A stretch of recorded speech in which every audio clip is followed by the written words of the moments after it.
اللہ تعالیٰ کا کروڑہا شکر ادا کرنا چاہیے کہ اس کی خاص رحمت اور اس کی خاص توفیق سے آج 20ویں پارے کے ساتھ ہمارا قیام مکمل ہوا۔ اللہ تعالیٰ ہم سب کی طرف سے قبول فرمائے۔ 20ویں پارے میں سورۃ النمل جاری ہے، اس کی بقیہ 34 آیات، آیت نمبر 60 سے لے کر آیت نمبر 93 تک وہ آج کے پارے میں شامل ہیں۔ اس کے علاوہ سورۃ القصص وہ مکمل آج کے پارے میں شامل ہے، اس کی 88 آیات ہیں، اور اس کے علاوہ سورۃ العنکبوت جس کی کل 69 آیات ہیں، اس کی پہلی 44 آیات آج کے پارے میں شامل ہیں۔ گویا سورۃ النمل اور سورۃ العنکبوت نامکمل ہیں اور سورۃ القصص وہ مکمل آج کے پارے میں شامل ہیں۔ سورۃ النمل کے بارے میں کل میں نے عرض کیا تھا کہ اس کا جو بنیادی موضوع ہے سورۃ النمل کا، وہ توحید اور اثبات توحید اور ساتھ قیامت کی نشانیاں اور احوال قیامت بیان ہوئے۔ گزشتہ پارے کا جب اختتام ہوا تھا تو اللہ تعالیٰ نے ایک سوال کیا تھا، اللہ خیر اما یشرکون، کیا اللہ وہ بہتر ہے، ایک اللہ، یا پھر جتنے لوگ شریک ٹھہراتے ہیں وہ بہتر ہے؟ پھر اللہ تعالیٰ نے یہاں پہ کچھ اسی سوال کی ایک ایکسٹینشن، اسی کو توسیع دی ہے اس پارے کی ابتدا میں، امن خلق السماوات والارض وانزل لكم من السماء ماء فانبتنا به حدائق ذات بهجة ما كان لكم ان تنبتوا شجرها أإله مع الله۔ اللہ تعالیٰ اس سوال کو آگے بار بار پوچھتا ہے، بتاؤ اس اللہ کے علاوہ کوئی اور بھی الہ ہے؟ یہ بتاؤ کہ زمین و آسمان کا خالق کون ہے؟ یہ بتاؤ کہ اس کا مالک کون ہے، رازق کون ہے، مدبر کائنات کون ہے، اس کائنات کی تدبیر کون کر رہا ہے؟ اللہ اکبر۔ اور پھر مصیبتوں میں مدد کرنے والا کون ہے، بحر و بر کے اندھیروں میں راستہ دکھانے والا کون ہے؟ اللہ۔ عالم الغیب کون ہے، کیا اس کے علاوہ کوئی اور بھی الہ ہے؟ بار بار اللہ تعالیٰ سوال کرتا ہے، اِلٰہ مع اللہ، کیا اللہ کے علاوہ کوئی اور بھی یہ سارے کام کرنے والا ہے؟ اور پھر یہ چند سوالات کرنے کے بعد پھر اللہ تعالیٰ نے فرمایا، قل ہاتوا برہانکم ان کنتم صادقین، اگر تم سچے ہو تو کوئی دلیل لے کے آؤ کہ جن کو تم شریک ٹھہراتے ہو۔ دیکھو، کسی کو کہہ دینا کہ یہ چیز خدا ہے، کسی کی چیز کو خدا کہا جا سکتا ہے۔ اللہ تعالیٰ قرآن میں فرماتا ہے، ان ہی الا اسماء سمیتموها، نام رکھ لینے سے تو کوئی چیز خدا نہیں بنتی نا، اس کے اندر وہ ساری خصوصیات ہونی چاہیے جو الہ کی ہے۔ کوئی ہے دنیا کائنات میں اسے ایسا؟ جب ہے ہی کوئی نہیں تو پھر دلیل لاؤ، یہ کس بنیاد پر تم یہ شرک کرتے ہو؟ اس کے بعد اللہ تعالیٰ نے قیامت کے بارے میں کچھ ان کے سوالات کے جوابات دیے ہیں۔ وقال الذین کفروا اذا كنا ترابا وآباؤنا وإنا لمخرجون، ہم اور ہمارے آباء و اجداد سارے مر کے مٹی ہو گئے، کیا یہ دوبارہ سارے زندہ کیے جائیں گے؟ یہ بات کافروں کی سمجھ میں نہیں آتی تھی، مشرکین مکہ کی سمجھ میں نہیں آتی تھی۔ پھر اللہ تعالیٰ نے فرمایا کہ یہ تو مجرم جو ہیں وہ ہمیشہ یہی کہتے آئے ہیں، ان کو یہ کہو کہ دنیا میں نکلو، قل سیروا فی الارض، تمہیں اور کسی بات کی نہیں سمجھ آتی تو زمین میں جا کے سیر کر کے دیکھ لو، فانظروا کیف کان عاقبۃ المجرمین، جو پچھلی قوموں کے مجرم تھے ان کا حال کیا ہوا، اسی سے تمہیں سمجھ آ جائے گی۔ اللہ اکبر۔ اور پھر نبی پاک صلی اللہ علیہ وسلم کو تسلی دی جا رہی ہے کہ آپ ان کے بارے میں جو کچھ یہ مکر و فریب کر رہے ہیں آپ اپنا دل تنگ نہ کیجئے، کیونکہ یہ تو ہمیشہ یہی کہتے ہیں، وَيَقُولُونَ مَتَىٰ هَٰذَا الْوَعْدُ إِن كُنتُمْ صَادِقِينَ، بار بار کہتے ہیں کہ وہ جس قیامت کا وعدہ کیا جا رہا ہے کب آئے گی کب آئے گی۔ تو اللہ تعالیٰ فرماتا ہے کہ وہ ان قریب تمہارے ساتھ ہی آنے والی ہے، اور جس کا تم جلدی مچا رہے ہو، جی جلدی نہ مچاؤ، اللہ تعالیٰ نے جو مہلت دی ہے اس مہلت پر اللہ کا شکر ادا کرو۔ اس کے بعد اللہ تعالیٰ نے فرمایا کہ ان ربک یقضی بینہم بحکمہ وہو العزیز الحکیم، اللہ خود فیصلہ فرماتا ہے اور جب وہ چاہے گا وہ فیصلہ فرما دے گا، کسی کو یہ معلوم نہیں ہے کہ وہ قیامت کب آنی۔ فتوکل علی اللہ، اے حبیب صلی اللہ علیہ وسلم آپ اللہ پر بھروسہ کیجئے، انک علی الحق المبین، دنیا بکواس کرتی پھرے، آپ کھلے حق پر، واضح طور پر حق پر آپ، اور حق وہ ہوتا ہے جس کو ثابت کرنے کے لیے کسی خارجی دلیل کی ضرورت نہیں ہوتی، یعنی نبی پاک صلی اللہ علیہ وسلم سچے ہیں، بس آپ سچے ہیں، اس کے لیے کسی دلیل کی ضرورت نہیں۔ پھر فرمایا کہ انک لا تسمع الموتى، یہ جو کافر ہیں یہ مردوں کی مانند ہیں، اور جیسے مردوں کو سنوایا نہیں جا سکتا اسی طرح کافروں کو سمجھایا نہیں جا سکتا۔ انک لا تسمع الموتى ولا تسمع الصم الدعاء. سبحان اللہ. اور جس طرح سے کوئی آدمی بہرا ہو تو وہ نہیں سن سکتا، آپ جتنا مرضی شور مچایا جائے وہ کیسے سن سکتا ہے؟ جیسے مردہ نہیں سن سکتا، جیسے بہرا نہیں سن سکتا، اسی طرح یہ جو کافر ہیں یہ بھی سمجھ نہیں سکتے. بہرا آدمی وہ جا رہا ہو، آپ اس کو شور مچاتے جائے واپس آ جاؤ واپس، کیسے آئے گا؟ وہ سنے گا ہی نہیں. اذا ولوا مدبرین، وہ کیسے واپس آئے گا؟ وما انت بہادی العمی عن ضلالتہ. اسی طرح آپ اندھے کو راستہ کیسے دکھائیں گے؟ یعنی کافروں کی مثالیں دی ہیں. اور ویسے یہ جو انک لا تسمع الموتى کہ آپ مردے کو سنوا نہیں سکتے، ہمارے جو معاشرے کے لوگ اور آج کل کے لوگ تو مردوں کو سنوا لیتے ہیں، وہ کہتے ہیں مردہ ڈائریکٹ سنتا ہے. اللہ تعالیٰ کافروں کی مثال دیتا ہے کہ مردے کو سنوا نہیں سکتے. دیکھیں قرآن کا فیصلہ یہی ہے کہ انک لا تسمع الموتى، تو کبھی بھی مردوں کو سنوا نہیں سکتا. لہذا اصل الاصول یہ ہے. البتہ کچھ چیزیں جو نص سے ثابت ہیں کہ بعض اوقات مردے سنتے ہیں، جو چیز نص سے ثابت ہے وہ ثابت ہے. مثلا موت کے فوراً بعد مردہ سنتا ہے، یعنی موت کے فوراً بعد کچھ وقت تک مردہ محسوس بھی کرتا ہے، وہ سنتا بھی ہے. اور یہ تو میڈیکل سائنس نے بھی پروف کر دیا ہے کہ کئی گھنٹے تک، شاید 72 گھنٹے تک اس کے اندر ایک سننے کی اور محسوس کرنے کی صلاحیت موجود رہتی ہے. آہستہ آہستہ جا کے وہ ختم ہوتی ہے. اسی طرح نبی اکرم صلی اللہ علیہ وسلم نے بدر کے مقتولین، جو بدر میں کافر مارے گئے، ان کافروں کو جب کنویں میں پھینکا گیا تو نبی اکرم صلی اللہ علیہ وسلم نے ان کافروں سے خطاب فرمایا اور آپ نے ان سے تقریر کی ان کے سامنے. صحابہ اکرام حیران ہو گئے. اللہ کے رسول صلی اللہ علیہ وسلم یہ تو کافر ہیں، یہ مرے ہوئے ہیں. تو اللہ کے رسول صلی اللہ علیہ وسلم نے فرمایا تم سے بھی زیادہ سن رہے ہیں، جتنا تم سن رہے ہیں نا اس سے بھی زیادہ سن رہے ہیں. اب ظاہر ہے کہ جو چیز ثابت ہو گئی تو اس کے لیے تو ولی اللہ ہونے کا بھی ضرورت نہیں ہے.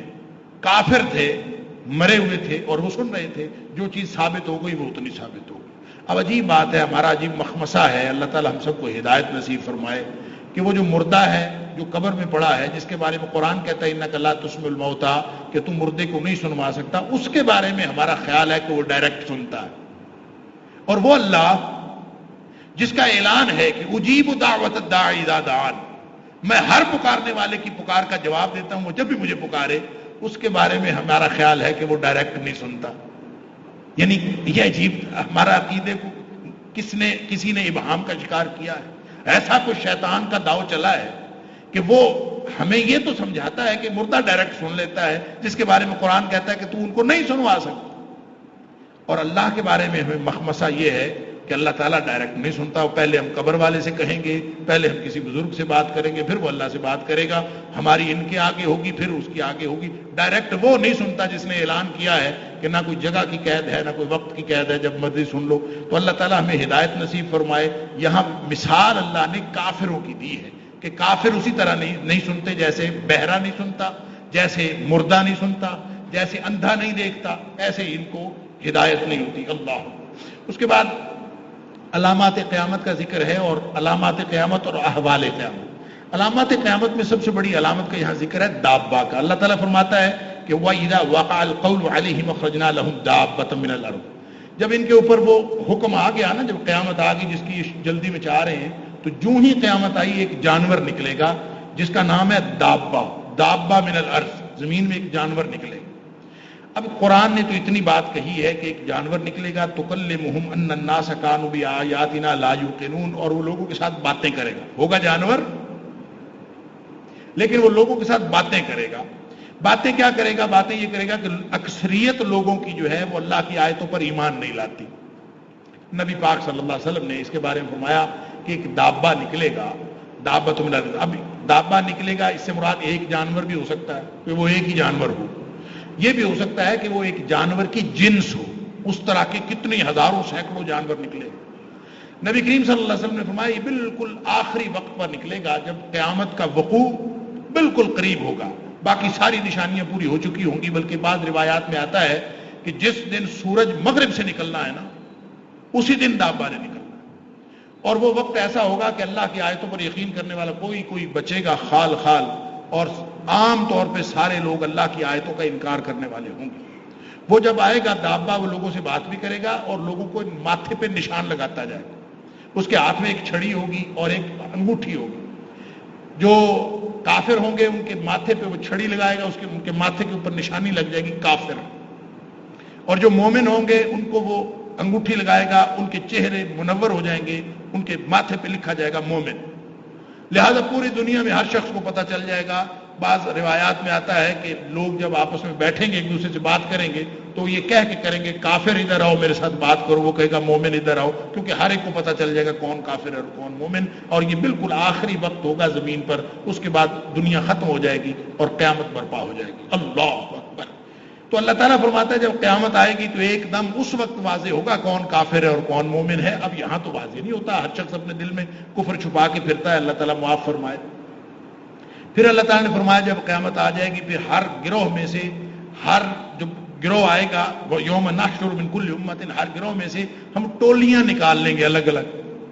اب ٹولیاں کیسے نکلنی ہیں؟ اللہ اکبر. کہ ان المرء مع من احب یا ان کا مع من احببتا, قیامت کے دن تو اس کے ساتھ ہوگا جس کے ساتھ تو محبت کرتا. اب جب قیامت کے دن لوگ اٹھیں گے نا, اللہ تعالیٰ فرماتا ہے کہ وہ یوم نحشر من کل امت فوجا مما یکذب بآیاتنا فهم یوزعون. یہ جو شرابیوں کی ایک ٹولی آ جائے گی, شرابی سارے ادھر آ جائیں, چور سارے ادھر آ جائیں, زانی سارے ادھر آ جائیں, بدکار سارے ادھر آ جائیں. اللہ اکبر. اور ان کو الگ الگ جو ہے ٹولیوں کی شکل میں لایا جائے گا. اللہ تعالیٰ معاف فرمائے. حتی اذا جاؤوا قال کذبتم بآیاتی, پھر ان کو کہا جائے گا کہ چوروں, زانیوں, شرابیوں, ڈاکوؤں, تم نے یہ میری آیتوں کو جھٹلایا تھا اور تم نے میری بات مانی نہیں ہے.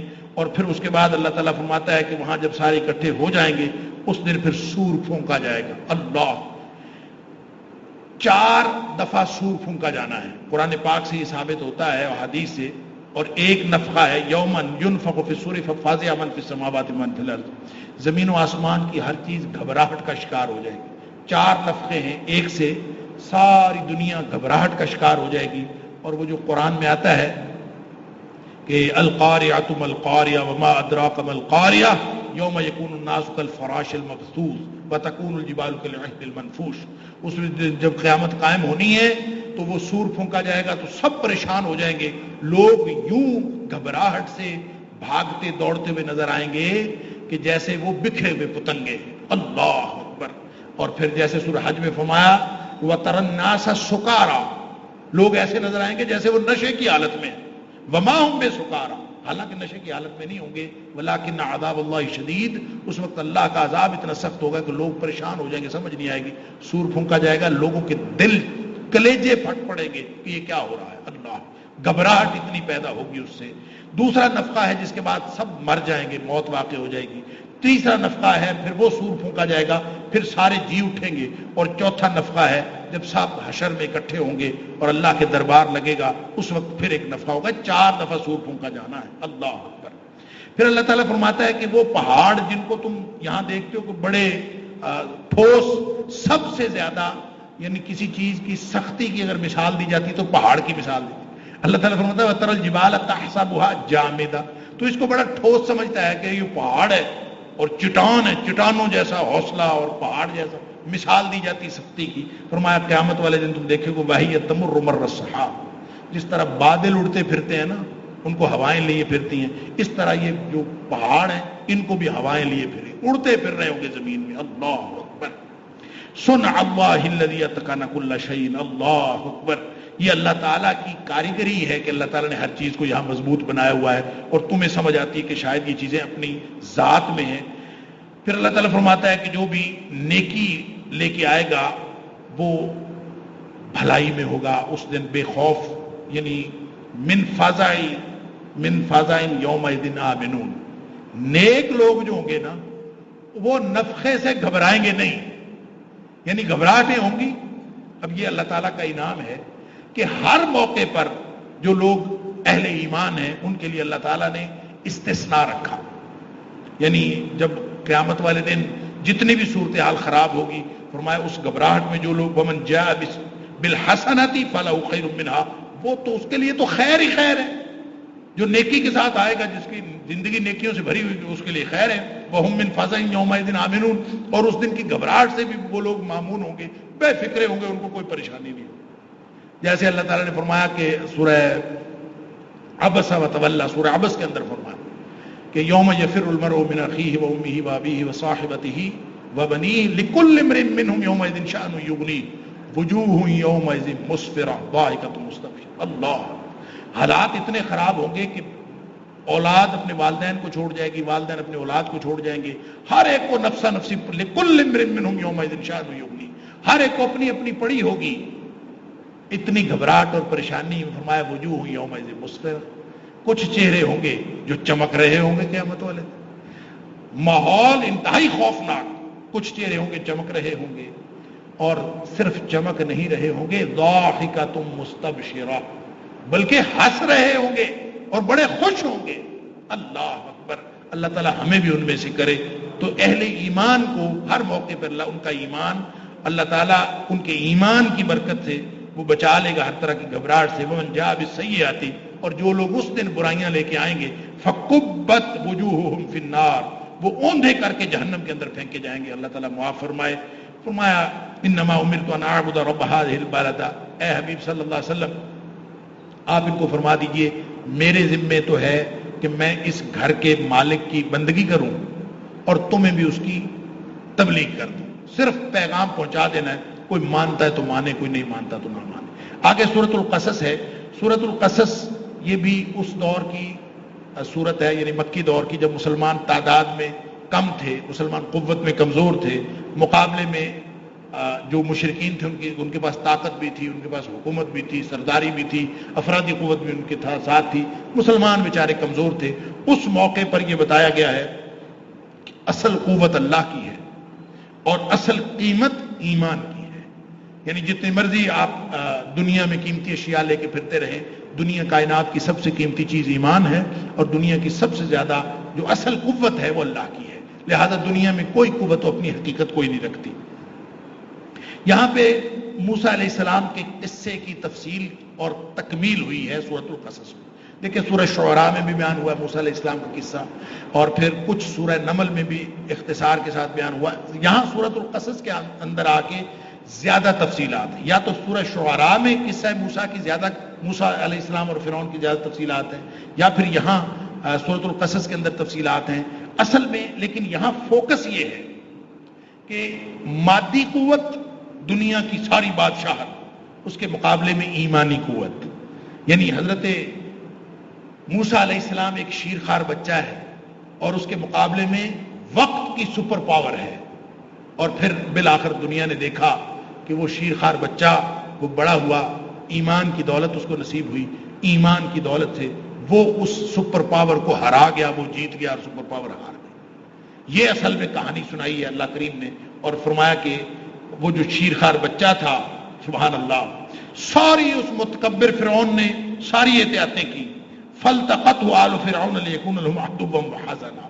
اللہ تعالیٰ نے فرمایا کہ ساری احتیاطیں اس نے کی کہ میں اس دشمن سے بچ جاؤں. بچے قتل کروا دیے، ہر اس کو نجومیوں نے بتا دیا تھا کہ آنے والا ہے، ساری اس نے تدبیریں کر لی. لیکن اللہ تعالیٰ نے اس کے گھر پہنچا دیا اس کا دشمن، اور اس کے گھر میں جا کے اس نے پرورش پائی. اللہ اکبر.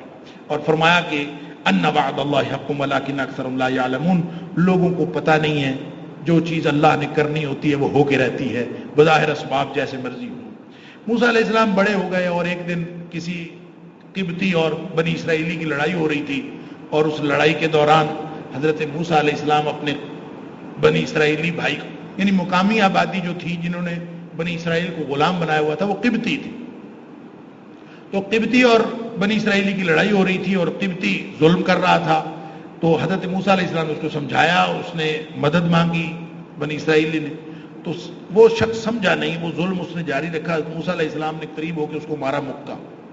فقضى علیہ، قرآن کہتا ہے فوقظہ موسیٰ، موسیٰ علیہ السلام نے اس کو مکہ مارا. فقضى علیہ، اور وہ وہی ڈھیر ہو گیا، مر گیا. موسیٰ علیہ السلام بڑے پریشان ہوئے. قال هذا من عمل الشیطان. بھئی میں نے تو اس کو تعدیب کرنے کے لیے، ادب سکھانے کے لیے مکہ مارا تھا، یہ ماری گیا، یہ کوئی شیطانی کام ہی ہے. اور لگے معافی مانگنے. اللہ اکبر رب انی ظلمت نفسی فاغفر لی، اللہ میں نے اپنی جان پر ظلم کیا، حالانکہ جان کے نہیں مارا تھا، پھر بھی کہا اللہ مجھ سے ظلم ہو گیا، میں نے اپنی جان پر ظلم کیا، فاغفر لی تو مجھے معاف کر دے، فغفر لہ، اللہ فرماتا ہے اس کو اسی وقت معاف کر دیا۔ یعنی کیسا وہ معاف کرنے والا ہے، آپ مانگیں تو صحیح، اسی وقت وہ معاف کر دیتا ہے۔ بہرحال اس کے بعد اگلے دن پھر شور مچ گیا، وہی بنی اسرائیلی کسی اور سے لڑ رہا تھا، تو اس نے پھر حضرت موسیٰ علیہ السلام کو سے مدد مانگی۔ موسیٰ علیہ السلام نے کہا تو کل بھی لڑ رہا تھا، آج پھر لڑ رہا ہے، روزانہ تو لڑتا ہے۔ اس کے قریب ہوئے اس کو سمجھانے کے لیے، تو اس کو کل والا واقعہ یاد تھا، اس نے کہا کہ آج مجھے مکہ لگا تو پھر میرا بھی کام تمام ہو جائے گا، کل اس کو مکہ لگا تھا میرے سامنے مرا ہے، تو موسیٰ علیہ السلام اس کے قریب اسے شور مچا دیا، تو کل بھی بندہ مارا تھا، آج مجھے مارنے لگے۔ ساری شہر کو پتہ چل گیا کہ موسیٰ علیہ السلام نے بندہ مارا۔ پھر وہاں سے نکلنا پڑا، موسیٰ علیہ السلام کے قتل کا پروگرام بنا لیا سب نے، پھر انہوں نے ہجرت کی، مدین چلے گئے۔ سبحان اللہ، اللہ کے بندے، اللہ کے برگزیدہ بندے، کیا ہو رہا ہے؟ یعنی سوچیں تو صحیح، مدین گئے، آگے جا کے دیکھا لوگ کنویں پہ پانی بھر رہے، تو دو بیویاں بیچاری وہ ایک طرف ہو کے کھڑی ہوئی انتظار کر رہی ہیں کہ وہ جو ہے نا لوگ پانی پلا کے اپنے جانوروں کو اپنا پانی لے کے چلے جائیں گے تو پھر ہم جائیں۔ تو ان سے پوچھا کیوں کھڑی؟ انہوں نے کہا جی اس لیے کھڑی ہیں کہ یہ لوگ کر لیں گے تو ہمارا کوئی ہے نہیں۔ اللہ ہمارا باپ بوڑھا ہے، نبی کی بیٹیاں، اور یہ بھی جو ہونے والا نبی، اندازہ تو کیجئے کہ اللہ تعالیٰ نے کس کس طرح سے آزمائشیں کی ہیں۔ تو انہوں نے حضرت موسیٰ علیہ السلام وہاں گئے، اور وہ بوکا جو کئی لوگ مل کے نکالتے تھے وہ ڈول، وہ اکیلے ہی وہاں سے نکالا، ان کو پانی پلایا، چلو جی گھر جاؤ۔ وہ گھر چلی گئیں، ایک درخت کے نیچے بیٹھ گئے۔ اللہ اکبر، رب انی لما انزلت الی من خیر فقیر، اللہ جو بھی تو میری میزبانی کرے، میں تو محتاج ہوں، بیٹھا ہوں، پردیسی ہوں، کچھ بھی نہیں ہے میرے پاس۔ وہ درخت کے نیچے بیٹھ گئے، تھوڑی دیر بعد وہ آ گئی، ایک بچی گھر سے جا کے والد سے اجازت لے کے وہ آ گئی، اور آ کے کہا کہ میرا والد تمہیں بلاتا ہے، ان ابی یدعوک۔ اللہ، اس میں مفسرین نے اتنے شاندار نقطے لکھے ہیں، اتنی خوبصورت یہ کہانی ہے کہ وہ خواتین کو کیسے پتا چلا کہ وہ خاتون کہتی ہے کہ گھر جا کے وہ کہتی ہے ابا جی اس کو نوکر رکھ لیں، یہ بڑا امانت دار آدمی، یہ قوی بھی ہے، قوت والا بھی، امانت دار، اس کو کیسے پتا چلا؟ اللہ، یعنی اس نے نگاہوں سے پتا کر لیا کہ اس کی نگاہوں میں حیا ہے، یہ امانت دار آدمی ہے، حالانکہ کچھ نہیں پتا تھا کہاں سے آیا، کون ہے، نگاہوں سے اندازہ ہوا کہ یہ کتنا باحیا آدمی ہے، اور جو باحیا ہوتا ہے وہی امانت دار ہوتا ہے۔ تو یا ابا تستاجر ہو، ابا جی اس کو ہم نوکر رکھ لیں، ان خیر من استاجرت القوی الامین، بہترین نوکر تو وہی ہوتا ہے نا جو امانت دار بھی ہو اور قوی بھی ہو۔ قوی تو انہوں نے دیکھ لیا کہ بوکا اکیلے نکال لیا تھا، طاقت بڑی تھی، اور امانت دار کیسے؟ وہ جو انٹریکشن ہوا اسی سے سمجھ آ گئی کہ یہ باحیا آدمی ہے۔ اللہ، بہرحال ایک بات طے ہو گئی کہ میں اپنی بیٹیوں میں سے کسی ایک کا نکاح کر دیتا ہوں، اور 8 سال اگر تو میری بکریاں چرا دے تو ٹھیک ہے، 2 سال اور کر لے تو تیری مہربانی، تو 8 سال کی تو شرط ہے، ٹھیک ہے۔ حضرت موسیٰ علیہ السلام نے وہیں پہ تو رہائش بھی مل گئی، بیوی بھی مل گئی، اور 8 سال وہاں پہ بکریاں چلائیں یا 10 سال چلائیں، اور پھر وہاں سے جب مدت پوری کرنے کے بعد واپس نکلے تو اب وہ جا رہے ہیں، اور وہاں سے جب وادی کے پاس سے گزرنے لگے تو وہاں نور دیکھا، وہ اصل میں اللہ کا نور تھا، یہ سمجھے کہ آگ ہے، آگ لینے کے لیے وہاں گئے، اور راستہ بھولے ہوئے تھے کہ وہاں جائیں گے، تو وہاں اللہ تعالیٰ نے فرمایا کہ میں تیرا رب ہوں اور تو میرے ساتھ، یعنی اللہ تعالیٰ نے وہاں پہ فرمایا فلما اتاها نودي من شاطئ البيت الامن من البقعة المباركة من الشاطئ ان يا موسى اني انا الله رب العالمين۔ اللہ تعالیٰ نے آواز دی میں تیرا رب العالمین۔ حیران ہو گئے اور فرمایا یہ سوٹا پھینک دو، سوٹا پھینکا، وان القی عصاک، پھینکا، وہ سانپ بن گیا، دیکھ کے دوڑ پڑے، واللہ مدبرا ولم یعقب، پیچھے مڑ کے دیکھا بھی نہیں۔ سبحان اللہ، دیکھیں اس کا مطلب ہے کہ یہ جو فطری احتیاجات ہیں، فطری بے بسی ہے، وہ انبیاء میں بھی ہوتی ہے۔ اللہ تعالیٰ نے بہترین انسان بنایا ہوتا ہے لیکن ان کے اندر فطری احتیاجات موجود ہوتی ہیں۔ اللہ اکبر، نشانیاں دے کے سب کچھ دے کے اللہ تعالیٰ نے فرمایا کہ جاؤ جا کے فرعون کے ساتھ گفتگو کرو، نبی بن گئے ہو، نبوت دے دی، مشن تمہارا جا کے فرعون، اللہ مجھ سے تو قتل ہوا ہے، رب انی قتلت منہم نفسا، ان میں سے ایک بندہ مارا ہے، فاخاف یقتلون، مجھے ڈر ہے میں وہاں جاؤں گا، مجھے دیکھتے ہی وہ مجھے قتل کر دیں گے، میرا مشن سارا کدھر گیا؟ اللہ تعالیٰ نے فرمایا کوئی مسئلہ نہیں، تم جاؤ، ہم تمہاری حفاظت کریں گے۔ اللہ اکبر، سنشد عضدک بأخیک، ساتھ تیرے بھائی کو بھی کر دیتے ہیں ہارون علیہ السلام کو، اور تم جاؤ اور تمہارے لیے ہم دلیل خود بنائیں گے، قوت خود پیدا کریں گے، وَنَجْعَلُ لَكُمَا سُلْطَانًا، تم دونوں کے لیے ہم غلبہ عطا فرما دیں گے، تم جاؤ تو صحیح۔ اللہ، تو یہ وہ قصہ ہے کہ فرعون کے گھر میں پلنے والا اب فرعون کے دربار میں اللہ کی دعوت دے رہا ہے، سبحان اللہ۔ اور وہاں جب جا کے دعوت دی، فلما جاء موسیٰ بآیاتنا بینات قالوا ما هذا الا سحر مفترى، انہوں نے دیکھتے ہی کہا کہ یہ جادو ہے۔ وہ دور ہی جادو کا تھا۔ اللہ تعالیٰ جب معجزے عطا کرتا ہے تو اس دور کے حساب سے عطا کرتا ہے۔ وہ دور جادو کا تھا۔ موسیٰ علیہ السلام کو جو معجزے ملے وہ ایسے ہی تھے۔ سانپ اگر سوٹا اگر سانپ بن جائے، سانپ بن جائے تو یہ جادو ہی لگتا ہے، لہذا وہ ایسے محسوس ہو رہا تھا کہ یہ جادو ہی ہے۔ اس نے بھی یہ سمجھا یہ تو جادو ہے، تو اس کا ہم مقابلہ کریں گے۔ جادوگر بلا لیے اور مقابلہ کیا، اللہ اکبر۔ یہاں پہ ایک اور بات ہے کہ فرعون نے کہا، جب حضرت موسیٰ علیہ السلام نے رب کے بارے میں بتایا تو وہ حیران ہو گیا۔ اس نے کہا کہ رب کہاں ہے؟ موسیٰ علیہ السلام نے فرمایا آسمانوں میں اوپر ہے، عرش پر۔ تو اس نے کہا کہ اپنے وزیر حامان سے کہ ایک اونچی عمارت بناؤ اور اس عمارت پہ اوپر چڑھ کے میں دیکھوں گا کہ موسیٰ علیہ السلام کا رب کہاں ہے۔ اندازہ کیجئے مشرک کی مت ماری ہوتی ہے کہ ایک عمارت بنے گی اور کتنے عرصے میں بنے گی، پھر میں اس کے اوپر چڑھوں گا اور چڑھ کے دیکھوں گا کہ موسیٰ کا رب کدھر ہے۔ اور اس نے ایسا ہی کیا۔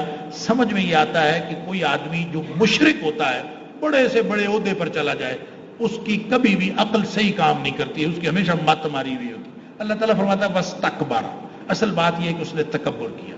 اور تکبر کیا ہوتا ہے؟ تکبر ہوتا ہے بطر الحق وغمط الناس، حق کا انکار کرنا اور لوگوں کو حقیر سمجھنا۔ اس نے تکبر کیا، پھر اس کا نتیجہ کیا نکلا؟ وہ اور اس کے لشکر سب غرق ہو گئے۔ اللہ فَأَخَذْنَاهُ وَجُنُودَهُ فَنَبَذْنَاهُمْ فِي الْيَمِّ، سارے کے سارے ان کا بیڑا غرق ہو۔ نبی اکرم صلی اللہ علیہ وسلم کی یہ کہانی سنا کے اللہ تعالیٰ پوچھتا ہے کہ یہ موسیٰ علیہ السلام کے جو واقعات حضرت محمد کریم صلی اللہ علیہ وسلم تمہیں سنا رہے ہیں، تو نبی پاک صلی اللہ علیہ وسلم اس کے ساتھ موجود تھے، ان کو کیسے واقعات کا پتہ ہے؟ یہ ساری تفصیلات نبی کریم صلی اللہ علیہ وسلم کو کہاں سے پتہ چلی؟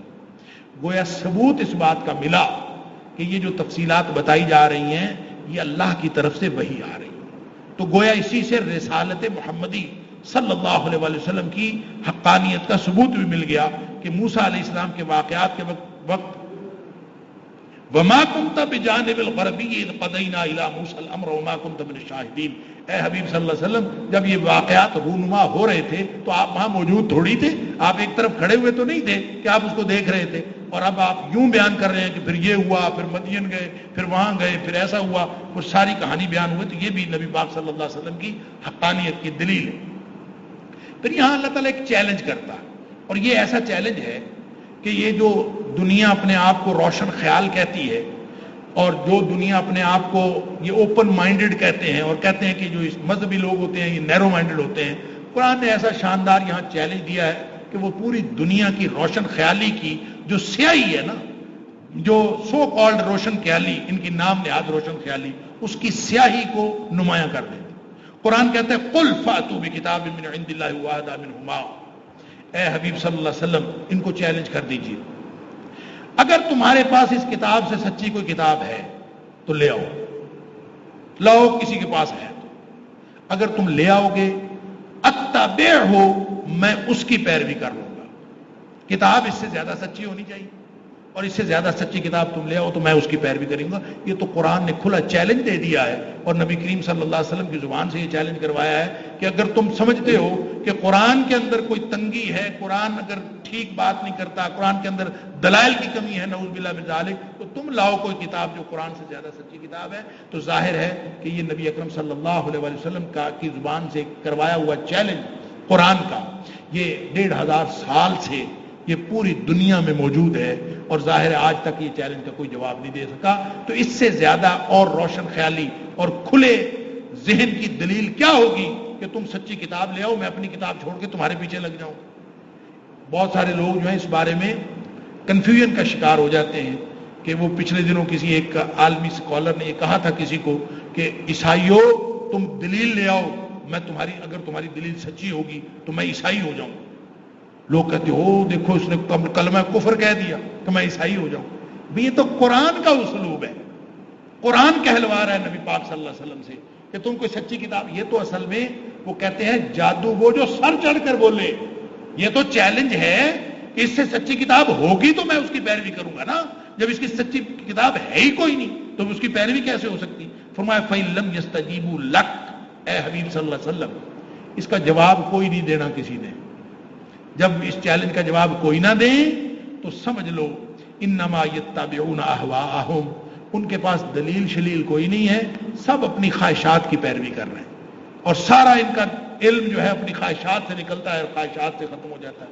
اس کے بعد اللہ تعالیٰ نے اہل ایمان کی تعریف کی ہے اور اہل ضلالت جو گمراہی والے جو مشرکین ہیں ان سے چند سوالات کیے ہیں. پھر آیت نمبر 68 سے 73 تک دلائل توحید ارشاد فرمائے ہیں. اور پھر قارون کی مثال دی ہے کہ قارون وہ تھا کہ 300 خچروں پر اس کی چابیاں آتی تھیں. ایک بہت بڑی جماعت جو ہے وہ اس کی خزانوں کی چابیاں اٹھاتی تھی. اس قدر اس کے پاس مادی قوت اور دولت تھی اور لوگ یوں اس کو دیکھتے تھے. کیا بات ہے، ہر شخص اس کو دیکھ کر رال ٹپکتی تھی.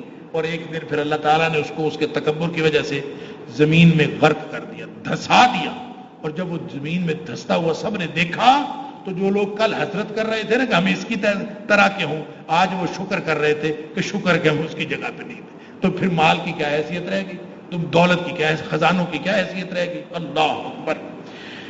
نبی پاک صلی اللہ علیہ وسلم کے بارے میں آپ کو فتح مکہ کی خوشخبری بھی دی گئی ہے اور پھر نبی پاک صلی اللہ علیہ وسلم کو یہ بھی آپ کی حیثیت بتائی گئی ہے کہ وَمَا كُنْتَ تَرْجُو أَن يُلْقَىٰ إِلَيْكَ الْكِتَابُ. نبی پاک صلی اللہ علیہ وسلم کو نبوت کا پیشگی علم نہیں تھا. نبی پاک صلی اللہ علیہ وسلم کو کوئی امید نہیں تھی کہ مجھے نبوت ملے گی. اللہ تعالیٰ نے عطا فرمائی. گویا نبوت وحبی چیز ہے، کسبی چیز نہیں.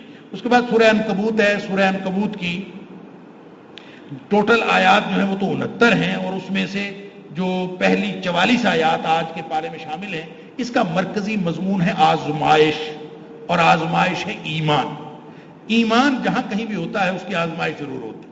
اللہ تعالیٰ فرماتا ہے احسب الناس ان یترکوا ان یقولوا آمنا وهم لا یفتنون. لوگ یہ کیسے سمجھ بیٹھے ہیں کہ وہ کہیں گے ہم مومن ہیں اور ان کی آزمائش نہیں کی جائے گی. جو کہتا ہے نا میں مومن ہوں اور پھر اس کی پھر آزمائش تو اللہ تعالیٰ کرتا ہے. جیسے سورہ بقرہ میں فرمایا حسبتم ان تدخلوا الجنۃ ولما یاتکم مثل الذین من قبلکم، کہ تم ابھی تو تمہارے اوپر ویسے حالات آئے ہی نہیں جس طرح کے پہلی امتوں پر حالات آئے تھے. تم سمجھتے ہو ایسے ہی کہہ کہ میں مسلمان ہوں تو ایسے ہی جنت میں چلے جاؤ گے. اللہ اکبر. ایسے نہیں ہوتا. اللہ تعالیٰ آزماتا ہے. اور پہلے لوگوں پر حالات کیا آئے کہ زلزلوا، وہ ہلا کے رکھ دیے گئے. اور حتی یقول الرسول والذین آمنوا معہ متی نصر اللہ. اس قدر شدید حالات اور اس قدر آزمائشیں آئیں کہ نبی بھی اور ان کے ساتھی بھی پکار اٹھے کہ اللہ کی مدد کب آئے گی. الا ان نصر اللہ قریب. اللہ کی مدد قریب ہے. تو اللہ تعالیٰ ایمان کی آزمائش کرتا ہے اور پھر جا کے فتح ملتی ہے. تو فتح مکہ کی خوشخبری پیچھے بیان کی تھی. یہاں پہ بتایا گیا ہے کہ فتح ہوتی ہے امتحان اور آزمائش کے بعد، ایسے نہیں مل جاتی. اور پھر جیسا کہ سعد بن ابی وقاص رضی اللہ تعالیٰ عنہ کے بارے میں آتا ہے کہ ان کی والدہ نے ان کے ایمان لانے پر بھوک ہڑتال کر دی تھی اور کہا تھا میں مر جاؤں گی اگر تم واپس کافر نہیں ہوتے، ایمان کو چھوڑ نہیں دیتے، اسلام کو چھوڑ نہیں دیتے تو میں مر جاؤں گی. اللہ اکبر. تو حضرت سعد رضی اللہ تعالیٰ نے فرمایا تھا 7 مرتبہ بھی میری ماں مر جائے تو میں اسلام کو چھوڑ نہیں سکتا. اللہ، کتنی کڑی آزمائش ہے. ماں تو پھر ماں ہوتی ہے. پھر آگے پاس اور فیل ہونے والوں کا انجام بتایا ہے. ابتلا اور آزمائش کے حوالے سے 5 واقعات یہاں بیان ہوئے ہیں. نوح علیہ السلام 950 سال تبلیغ کرتے رہے. کتنی بڑی آزمائش ہے. اور ٹوٹل جو اسلام لانے والے ہیں ان کی تعداد چند افراد سے زیادہ نہیں تھی. اللہ اکبر. ابراہیم علیہ السلام، ان کے اوپر کیسی آزمائشیں ہیں. لوط علیہ السلام کے اوپر. اور پھر قوم لوط کا جو کلچر تھا، ان کی معاشرتی حالت تھی، اس کا ذکر کیا گیا ہے کہ پرلے درجے کی بے حیا قوم تھی. راہزنی اور رقص و سرود اور ناچ گانے کی محفلوں میں مبتلا تھی. شعیب علیہ السلام کی قوم کا ذکر ہے. عاد و سمود کا ذکر، فرعون کا اجمالاً ذکر، اور بتایا کہ ان ساری جو پوری تاریخ ہے ان واقعات کے ذریعے سمجھ جو بات آتی ہے وہ یہ کہ جو راہ حق ہے ان میں رکاوٹیں آتی ہیں، بالآخر ان کا صفایا ہو جاتا ہے. اور دوسری بات یہ کہ تمام مشرکوں پر عذاب آیا اللہ تعالیٰ فرماتا ہے کسی پر کیسا عذاب آیا، کسی پر کیسا عذاب آیا، کسی کے اوپر زلزلہ آیا، کسی کے اوپر چنگھاڑ پڑی، کسی کے اوپر آندھی آئی، کسی کے اوپر پتھروں کی بارش آئی، سب لوگوں کو اللہ تعالیٰ نے ملیا میٹ کر دیا. وَتِلْكَ الْأَمْثَالُ نَضْرِبُهَا لِلنَّاسِ وَمَا يَعْقِلُهَا إِلَّا الْعَالِمُونَ. یہ ساری کی ساری مثالیں سمجھانے کے لیے. اور ایک مثال یہ سمجھائی ہے کہ جتنی بڑی مرضی قوتیں ہوں، جو اللہ کو نہیں مانتا نا، اس کی ساری قوت کی حیثیت ایسے ہے جیسے مکڑی نے اپنا گھر بنایا ہو. مکڑی، یہ جو بیت العنکبوت اللہ تعالیٰ فرماتا ہے کہ ایسے مثال ہے کمثل العنکبوت اتخذت بیتا، جیسے یہ مکڑی گھر بناتی. مکڑی کا گھر کون سا؟ جالا، ذرا سی تیز ہوا ہے تو اڑ جاتا ہے. فرمایا ان اوہن البیوت لبیت العنکبوت، دنیا کائنات میں اس سے کمزور گھر اور کسی کا نہیں جتنا مکڑی کا گھر ہوتا ہے.